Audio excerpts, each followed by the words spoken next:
So today I want to talk about something that I think is very important for anyone who is a teacher supposed to do or know. Sometimes we know them, but because we do not give them a tag or a name, we don't know we are already practicing it. So today I want to talk about what we call a teaching philosophy. Oftentimes when you ask people, um, or when people start talking about what they think is most important to do as a teacher, they are indirectly talking about what we call a teaching philosophy. So, and whenever I ask people about, the question of teaching philosophy, I often tell them or ask them rather, what is the base part of your job as a teacher, or what do you think is most important thing you do as a teacher? What are those crucial or core parts of your job as a teacher?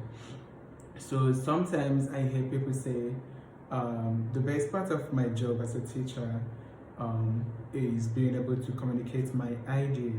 The idea I have in my mind, being able to communicate it to the students and prepare them for examination. Now you see that most people, when they talk about the best part of their job, especially in our society, is the ability to prepare, to pass their whatever it is they have to the students, and the students' ability to assimilate them and get ready to return those things to the teachers. And if the students succeed in reproducing what the teacher has given them the same way it was given to them directly to the teacher, then we could say, or they could say, that the teacher has successfully performed her or his duty as a teacher, which is not bad in a sense.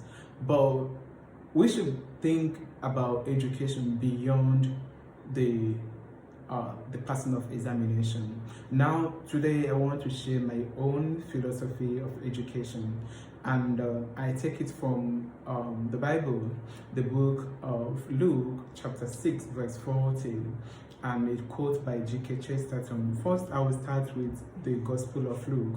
There, Jesus said, "A disciple is not above his teacher, but everyone who is perfectly trained will be like his teacher." Now, I want us to focus on the last part, that everyone who is perfectly trained. Now, we're talking about a student. So every student who is perfectly trained will become like his teacher. So we could see that the simple work of a teacher is to produce someone like him. Some people conceive education as a way of transmitting culture, or as a way of the society, a way by which the society, or in which the society reproduce themselves. And what are those things we reproduce is our intellectual heritages. So now, another quote is by G.K. Chesterton, where he said that education is not a subject, nor does it deal in subjects, but rather it is instead a transfer of a way of life. Like I said before, that education sometimes is being conceived as a transmission of culture. Now culture, we know it as a way of life. So what we see as biology, or what we see as physics, or what we see as literature, or what we see as language courses or subjects rather, are not necessarily the education we are talking about, but rather these subjects are a way of transmitting a knowledge. They transmit knowledge, so they are not necessarily an end in themselves, but rather they are a means to something else, which is education. So I think my job, or the best part of my job as an educator, is being able to be part of someone's life, a student's life, or being able to be part of the story that shapes who they are, being able to be part of the vehicle that transmits this way of life or this culture from one generation to the other. So I think this is what an education is.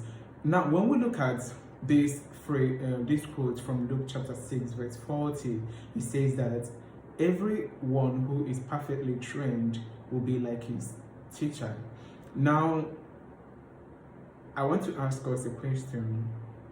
If you read research, on maybe on any subject about or on the humanities or sociological research, you will see people talking about the rise of moral insurgents, the rise of crime, the rate at which crime is increasing in the country. Then we now link into these quotes that everyone, let's put every student who is perfectly trained will become like his teacher. Then we are left to ask, who are our students becoming like? If it is the job of the teacher to produce someone like him, when the student gets involved in robbery, when they get involved in money embezzlement, when our politicians get involved in some things that are not good, who do we blame?